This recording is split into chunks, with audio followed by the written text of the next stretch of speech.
Bonsoir à toutes et à tous. Merci d'être avec nous pour ce journal. Voici les titres.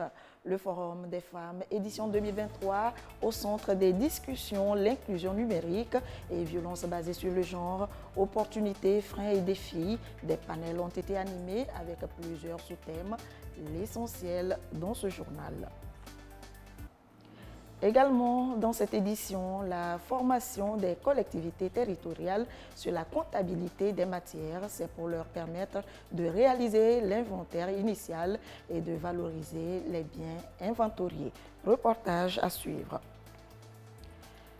Et puis, des données pour la recherche agricole. Les acteurs concernés, points focaux, sont à Lomé dans cette optique. Ils vont discuter de la dernière série de collecte de données et les perspectives d'élargissement pour plus d'impact dans le domaine agricole. Voilà pour les titres. Bienvenue dans ce journal.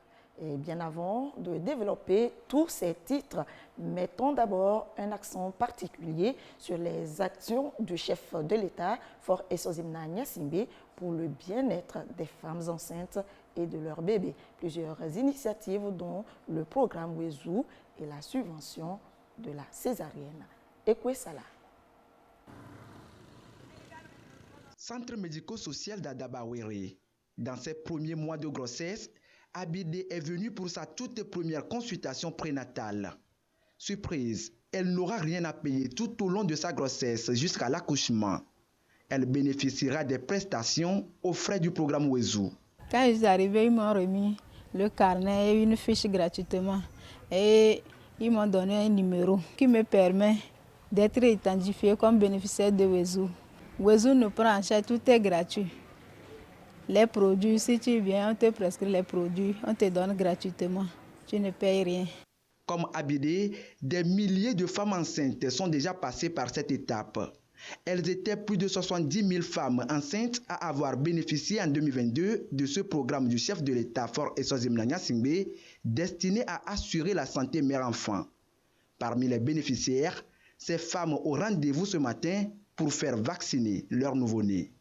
Nivana consultation atike o leo nanami ke mi suivre na étape par étape kaka nyofmo wala so la divi a divi chan gratuitement c'est que au vef tu vas atike les pharmacies nous ko patamisan ebe message vana montant le yo lazan kaka nyofmo wala pa atike ni ko zan no message ala vana ni ni ke poto na o chan la po enyolo edomiaji mi le dak pera gouvernement chambe mi le ngbe doveno si fno renyo ngo pamazin na pamazin bu choba telizin ngono hoyo mhayo na be pabazin ro mazo kaka funase na kongole mhayo na be ro tombe denga mbe bo falada pele ne ke yalo nonora halaro lolo ro beda mbur sene ye be so ka tezene zo. Dans le cadre de ce programme du président de la République, les femmes enceintes ont droit à 4 consultations prénatales, dont 4 tests urinaires, frais de pharmacie et accouchement par césarienne au besoin. Lorsque la femme se sent enceinte, qu'elle vient dans nos formations sanitaires, la consultation est offerte gratuitement. Et quand je dis gratuitement, c'est la carte, le carnet et le bon de consultation qui devait être payé, qui n'est pas payé. Maintenant, les prestations qui vont suivre, et les prescriptions du fer acide folique qu'on donne gratuitement, certaines analyses comme l'albuminurie qui est faite gratuitement également au cours de la consultation prénatale. L'accouchement aussi est gratuit, donc on ne paie pas. On ne paie pas le kit ni l'hospitalisation. Après l'accouchement également, la consultation postnatale, quand la femme vient pour ses suivis. Quand on prescrit aussi les produits de sucre de couche, c'est aussi donné gratuitement. Le nouveau-né, il y a des soins qu'on fait au nouveau-né après l'accouchement, ça aussi c'est gratuit. En 2 ans, le taux de fréquentation a doublé dans certaines formations sanitaires grâce aux prestations de Wezu. Ici, au CMS de Djagblé, l'on enregistre aujourd'hui environ 600 consultations prénatales par mois. Beaucoup moins les années précédentes. Même constat au CMS d'Amoutiévé. Wezou a apporté beaucoup de choses parce qu'il y a les femmes qui viennent pour la consultation prénatale. Beaucoup de femmes viennent. Et puis par rapport à l'accouchement, il y a eu une réduction des accouchements à domicile. Parce que les frais pris en charge au niveau de l'accouchement est un peu élevé. Donc la plupart de nos femmes, surtout les démunies, arrivent à faire leur accouchement à l'hôpital. Avant, les femmes traînaient avant de venir en consultation prénatale pour des moyens. Et donc, comme c'est gratuit, dès qu'elles se sentent enceintes, elles viennent en même temps. Donc, c'est déjà un point. Et non seulement ça, quand il y a une référence, on fait signe au centre de référence. Donc, la personne est vite prise aussi en charge et c'est aussi gratuit. Si l'accouchement se passe simplement là-bas, c'est gratuit. Il y a aussi la césarienne qui est aussi prise en charge. Le programme est aujourd'hui exécuté dans 680 formations sanitaires réparties sur l'ensemble du territoire national. À son actif, environ 70 000 accouchements pris en charge en 2022 et plus de 660 000 différentes prestations effectuées selon les instances en charge du programme. Pour la première année, environ 3 milliards de francs CFA sont mobilisés pour la mise en œuvre de ce programme. En plus de Wezou, s'ajoutent bien d'autres initiatives du gouvernement dont l'objectif est de garantir la santé des mères et de leurs nouveau-nés. L'engagement du chef de l'État Fort Essosim Nanya Singbe de construire des centres de soins mères-enfants sur l'ensemble du territoire national répond à cette ambition. 5 centres de soins mères-enfants seront construits dans les différentes régions du pays. La césarienne, autrefois de 85 000 voire 110 000 francs CFA, est ramenée à 10 000 depuis 2010. Pour le chef de l'État, plus aucune femme ne doit mourir au Togo en donnant la vie. Depuis, le taux de mortalité maternelle et néonatale est en constante baisse dans le pays. Nous l'annoncions en titre, la deuxième édition du Forum des femmes tenue ce mercredi à Lomé. Objectif, agir pour plus de protection des femmes et des enfants. Les VBG, violences basées sur le genre, constituent de véritables fléaux sociaux qui impactent négativement la vie des victimes et freinent l'atteinte des ODD, objectifs de développement durable. Des panels ont été animés autour du principal thème, l'inclusion numérique et violences basées sur le genre, freins, opportunités et défis. Christine Pétikialoudé. Minute de silence à mémoire de la petite Josiane, 9 ans, victime d'un viol cette année à Lomé.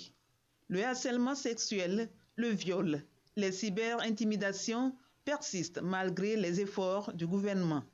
Les associations Cœurs solidaires et Femmes d'Action dans ce combat avec le gouvernement ont choisi pour la deuxième édition du Forum des femmes pour la femme et l'enfant d'amener l'ensemble des acteurs à questionner la dimension inclusion numérique en lien avec les violences basées sur le genre.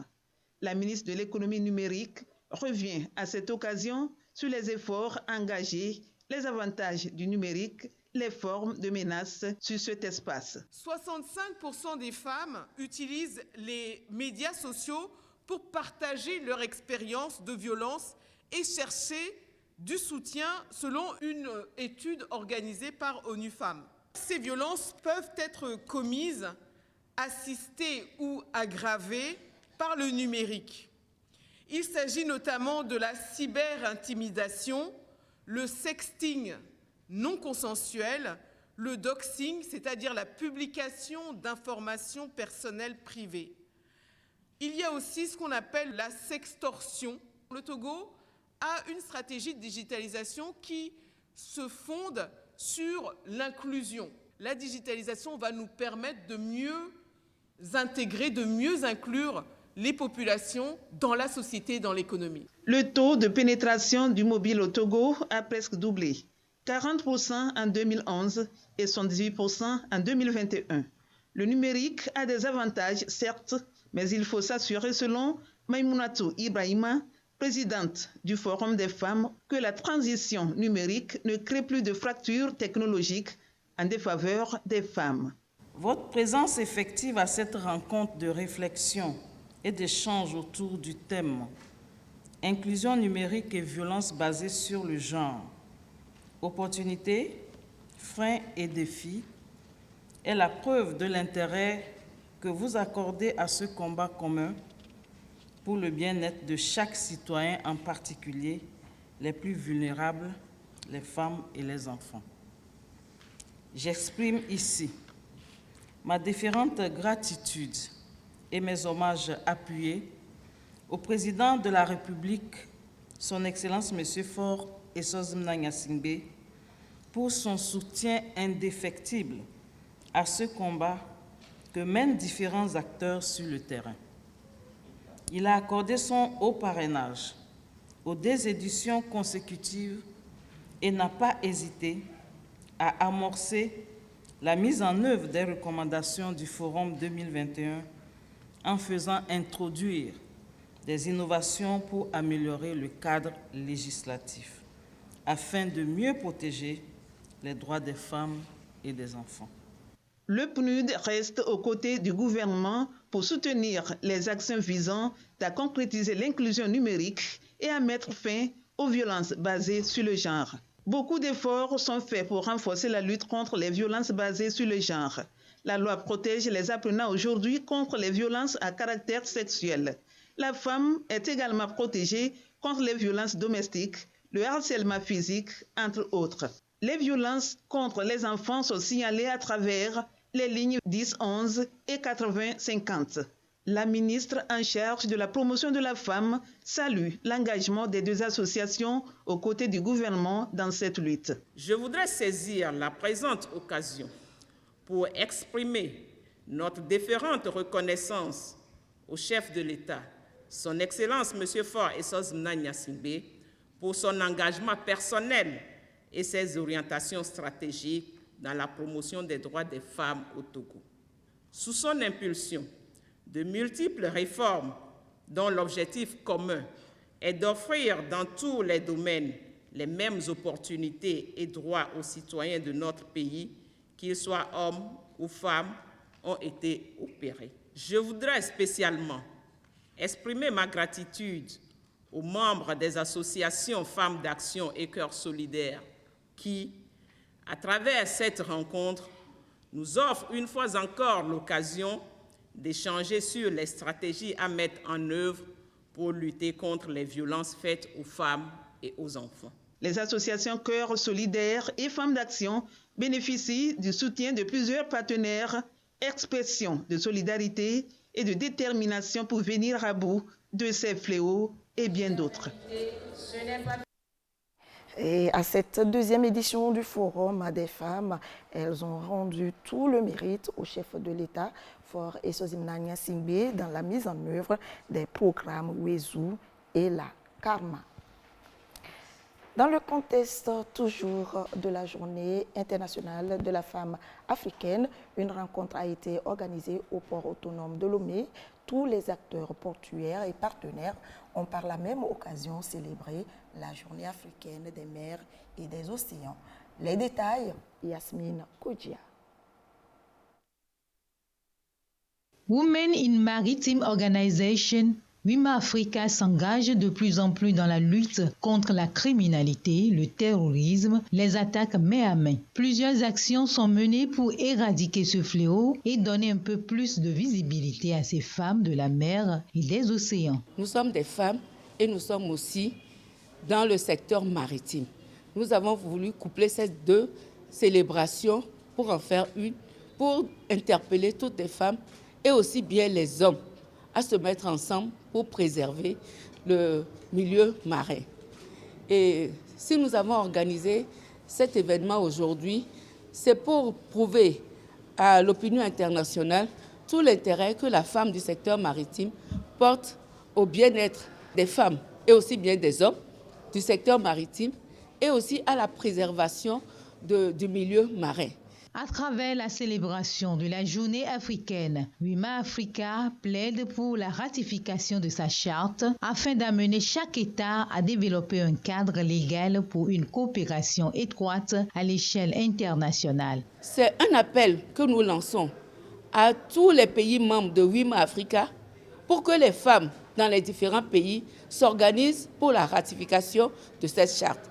Et cette charte qui vise à lutter contre la piraterie maritime, à lutter contre les vols à main armée, à lutter contre la pêche illicite, à lutter contre le terrorisme et faire en sorte que nous puissions préserver les atouts du secteur maritime. La contribution de la femme africaine pour la ratification de la Charte africaine sur la sûreté maritime et le développement en Afrique, c'est le thème choisi pour la circonstance pour réfléchir et trouver des stratégies. Les autorités en charge de l'économie bleue ne doutent point de l'intérêt que portent les femmes du secteur maritime à la préservation des mers et océans en Afrique. Le Togo est le premier à avoir ratifié la Charte le 31 décembre 2016. WIMA Africa, depuis 2015, a contribué à la promotion et à la coopération entre les organisations nationales,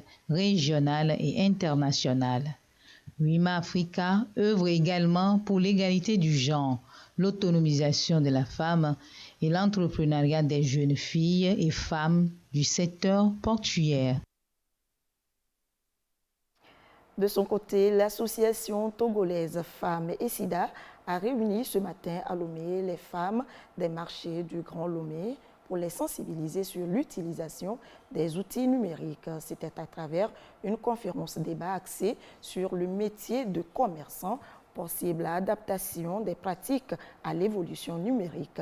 L'idée est de les amener à booster leurs activités à travers le e-commerce. Carmen Madiakapo.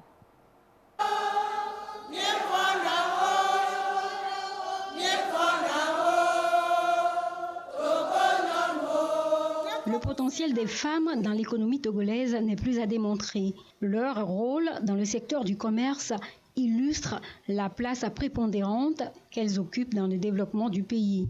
Et pour booster leur commerce, l'association togolaise Femmes et SIDA ATFS veut les amener à saisir les opportunités qu'offre le numérique. Depuis un temps, nous sommes en train de renforcer leurs capacités en la matière. Donc nous leur donnons déjà des formations à cet effet. Pour le e-commerce, elles savent déjà manipuler les téléphones portables. Au niveau du ministère du Commerce, il y a déjà des sites, il y a 2 sites qui donnent la possibilité à ces femmes de faire de cette pratique de commerce en ligne pour pouvoir développer leur chiffre d'affaires. WhatsApp, Facebook et TikTok, entre autres, constituent des plateformes où il est possible de faire de bonnes affaires. Cette rencontre va justement leur permettre de développer davantage leurs entreprises. Vendre en ligne, ce n'est pas tout le monde qui connaissait ça. Maintenant, arrivé ici, je pense que tout le monde est au courant de tout. Maintenant, on va se forcer à ce que nous cherchons, ceux qui vont nous aider à vendre en ligne.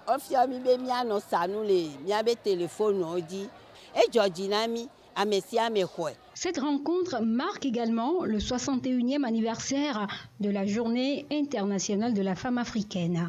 Occasion de célébrer les contributions et les réalisations des femmes des marchés du Grand Lomé au développement du Togo.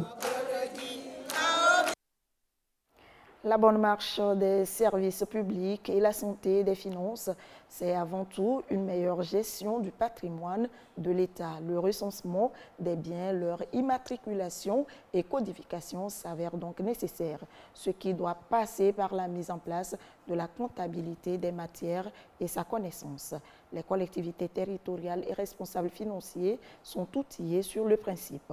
Une formation pour leur permettre de réaliser l'inventaire initial et de valoriser les biens inventoriés. Ulrich Amega. Des terrains, des bâtiments, outils informatiques, véhicules, fournitures de bureaux et logiciels, entre autres biens et stocks dont dispose l'État dans les services publics. Un patrimoine qui ne devrait en aucun cas faire objet d'utilisation abusive ni de dilapidation. Nécessité de la mise à exécution de la comptabilité des matières afin de réaliser de meilleures prévisions budgétaires et maîtriser les dépenses publiques. Les secrétaires généraux et responsables financiers des collectivités territoriales sont mis à contribution. Ils sont ici outillés au recensement des biens, la codification, l'immatriculation et l'enregistrement comptable des résultats des travaux d'inventaire. La maîtrise du recensement permettra aux collectivités de réduire leur train de vie, de maîtriser les dépenses publiques et de pouvoir utiliser ces ressources à d'autres dépenses. Il y aura 3 modules. Le premier module va concerner l'organisation des travaux d'inventaire. Le deuxième module va concerner les techniques de valorisation des biens. Et le troisième module va concerner une généralité sur la comptabilité des matières. La bonne gouvernance oblige. Le chantier des réformes en matière de gestion des finances publiques est en marche. Le Togo avance à grands pas dans son processus de décentralisation. L'État, à travers le Fonds d'appui aux collectivités territoriales, a mis sur 3 ans plus de 15 milliards à la disposition des collectivités territoriales pour donc le développement des territoires, sans compter le projet P33 de la feuille de route gouvernementale qui donc promeut le développement de 15 communes pilotes. Et donc, il est important que les ressources importantes que l'État et ses collectivités territoriales mettent à la disposition donc des communes aujourd'hui soient bien gérées. Cette session de formation reste une volonté du ministère de l'Économie et des Finances à travers la Direction générale du Trésor public avec l'appui de la coopération allemande. Le Togo s'inscrit ainsi dans la directive de juin 2012 de l'UEMOA qui promeut la mise en place de la comptabilité des matières pour une meilleure gestion des finances publiques. À noter qu'il se tient à Lomé une réunion des points focaux des organisations agricoles de l'Afrique de l'Ouest et du Centre. Ils vont ensemble pencher sur la dernière série de collectes de données et les perspectives d'élargissement de la portée du programme des indicateurs de la science et de la technologie agricole. Clarisse Aticlet, en savoir davantage. Des données quantitatives pour mieux comprendre les résultats des recherches dans le domaine agricole. Utiliser ensuite ces résultats pour des prises de décision en vue de l'amélioration de la productivité agricole. Tout ceci relève du domaine du programme des indicateurs de la science et de la technologie agricole ASTI. Sur initiative du CORAF, leader de l'innovation agricole en Afrique de l'Ouest et du Centre, les points focaux ASTI dans ces 2 régions sont à Lomé pour échanger sur la dernière série de collectes de données. Si on a les données climatiques, ça nous oriente, et surtout les producteurs, pour leur dire quand est-ce qu'ils peuvent utiliser les différentes données pour semer les différentes cultures, aussi les périodes appropriées pour récolter. Et souvent, nous sommes élargis pour entrer sur les données de marché aussi, pour orienter les producteurs là où les marchés sont propices et bien pour vendre les différents produits. Et ici, aujourd'hui, nous allons voir comment améliorer ce qu'on a déjà appris, comment élargir et pour que ça soit durable. Le CORAF dirige actuellement la collecte de données ASTI en Afrique de l'Ouest et du Centre. Il envisage d'institutionnaliser à long terme l'ASTI afin de l'intégrer aux systèmes agricoles nationaux. Les participants à la rencontre de Lomé vont également y plancher. Nous avons les données pour 17 pays pour nous présenter les données qu'on a déjà collectées. C'est pour voir comment élargir cette donnée, que ça ne représente pas seulement les données de la productivité. Aussi, on va ajouter les éléments dans le climat, les ressources naturelles aussi. Le Togo, à travers l'Institut togolais de recherche agronomique ITRA, est partie prenante du programme ASTI. On a un point focal au niveau de chaque pays.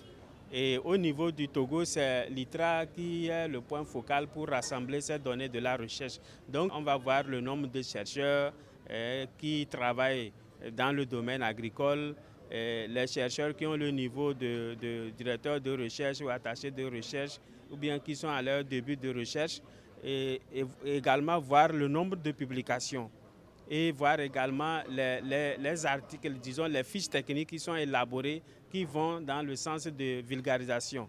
Et donc c'est toutes ces informations que le point focal collecte et envoie maintenant au niveau central. L'ASTI est actuellement en cours de transition. Sa gestion sera désormais assurée par la FAO, ce qui va élargir sa couverture géographique. Tout autre chose, le programme volontariat d'engagement citoyen entrepris au Togo il y a plusieurs années déjà avec des acquis sur le terrain. À Adeta, les responsables chargés de ce programme ont entretenu la population sur le bien fondé de ce plan, une initiative qui appuie les actions du chef de l'État en faveur des jeunes déscolarisés. Sylvain Abdou. Cet endroit était un dépotoir sauvage, aujourd'hui aménagé par les volontaires d'engagement citoyen pour donner une autre image à cet espace tout au long de cette voie. Que ce soit dans les structures et les espaces publics, ils sont toujours présents pour offrir un environnement protecteur aux populations. La création de cet espace vert répond à un des objectifs du VEC qui est d'améliorer le cadre de vie des communautés. Et donc, depuis l'année passée, nous avons mis en place cet espace qui était un dépotoir qui a été requalifié, transformé en espace vert dans la ville d'Atapamé. Et les VEC ont poursuivi cette mission d'entretien. Ici, à Kbélé, les réalisations sont également visibles et palpables. C'est dire que le programme impacte le quotidien des citoyens à travers l'engagement des volontaires. C'est un programme qui donne des résultats à vue d'œil. Nous sommes sur le terrain, vous-même vous voyez les réalisations faites par les volontaires d'engagement citoyen. Il en est de même pour les volontaires de compétences dans leurs différents services. Donc les résultats parlent d'eux-mêmes, que le volontariat national est un programme bien réussi, que le gouvernement togolais a réussi en initiant ce programme du volontariat à l'endroit des jeunes. L'échange ici à Kbélé porte justement sur ce programme.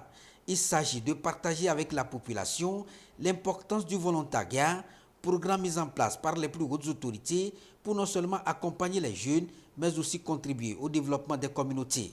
On a pensé que de temps en temps, il faut échanger avec les populations, il faut échanger avec les acteurs pour qu'ils puissent savoir c'est quoi le volontariat, qu'est-ce qu'on fait et comment les jeunes pourront accéder, comment les populations qui en ont besoin pourront accéder. Donc ça rentre dans une action de communication gouvernementale pour porter à la connaissance des populations des programmes de développement que développe le gouvernement. Ces échanges ont été marqués par la mise en terre des plans. Ceci pour poursuivre les actions engagées par les volontaires en matière de reboisement et surtout mieux accompagner la politique environnementale pour l'atteinte des 1 milliard de plans à l'horizon 2030. Éducation avec la remise de diplômes aux étudiants de l'École supérieure de gestion de l'informatique et des sciences SGIS. Ils sont nombreux à avoir décroché ce précieux sésame qui leur ouvre ainsi les portes du monde du travail. Maoko Ayanor, reportage présenté par Yata Aratem.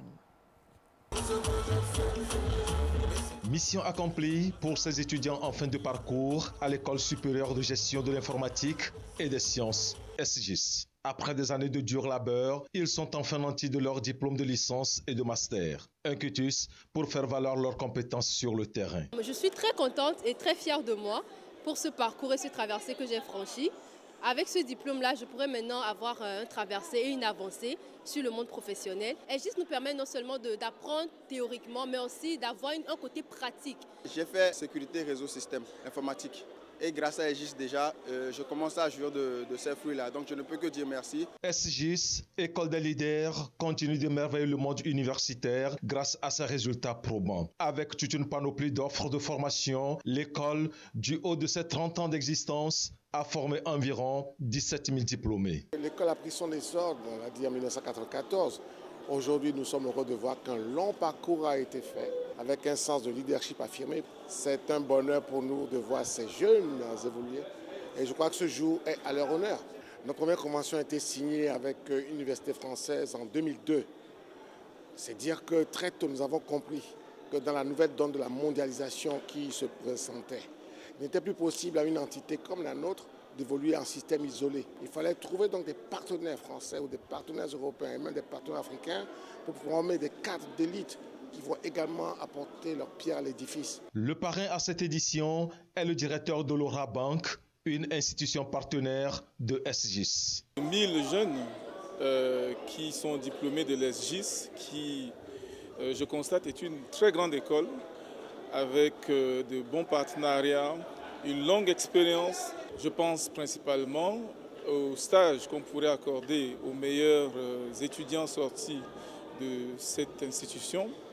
Je pense éventuellement à des partenariats en termes d'emploi, en termes de conférences. Le gouvernement, conformément à sa politique de promotion de l'excellence, appelle ses lauréats à plus d'ardeur et de sérieux dans l'exercice de leur profession. À vous les récipiendaires qui êtes vraiment l'essence même de ce qui nous amène ici aujourd'hui, je voudrais vous parler seulement de la vie.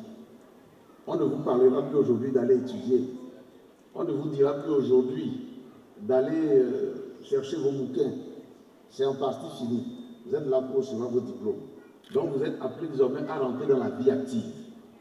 Je voudrais vous dire que la vie active n'est pas simple. C'est maintenant que vous rentrez dans la vraie vie. Dans la vraie vie où maman et papa attendent désormais de vous. Dans la vraie vie, vous ne devez pas oublier que l'eau des puits dont vous allez vous abreuver, que c'est des gens qui l'ont posé. Vous devez vous souvenir que vous êtes des ambassadeurs d'un pays. Il y a des gens qui viennent d'un pays étranger. Vous devez vous souvenir que ces pays croient en vous et ces pays comptent sur vous pour leur devenir. Cela amène donc à l'esprit, à la notion de responsabilité. L'École supérieure de gestion de l'informatique et des sciences SGIS forme en BTS, en licence et en master.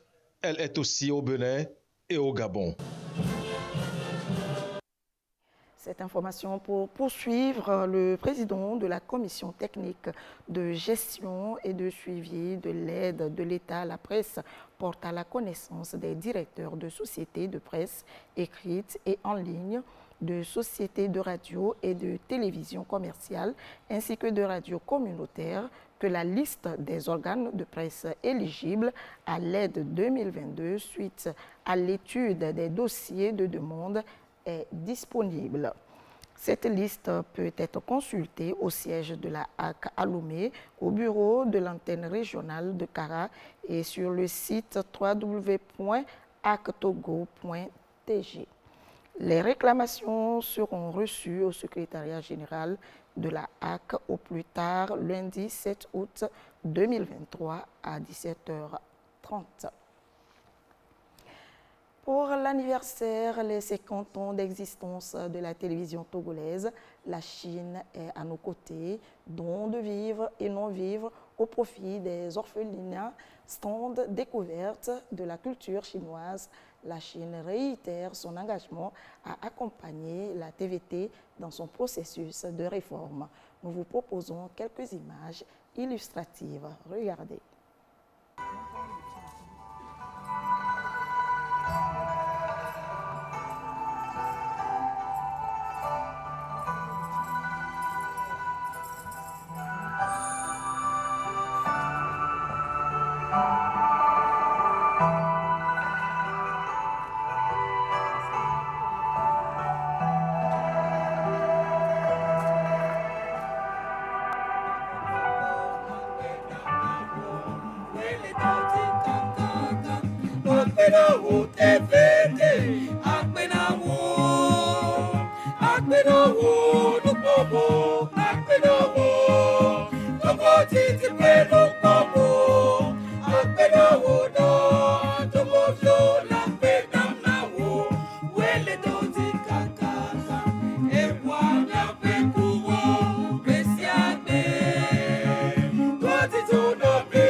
Titi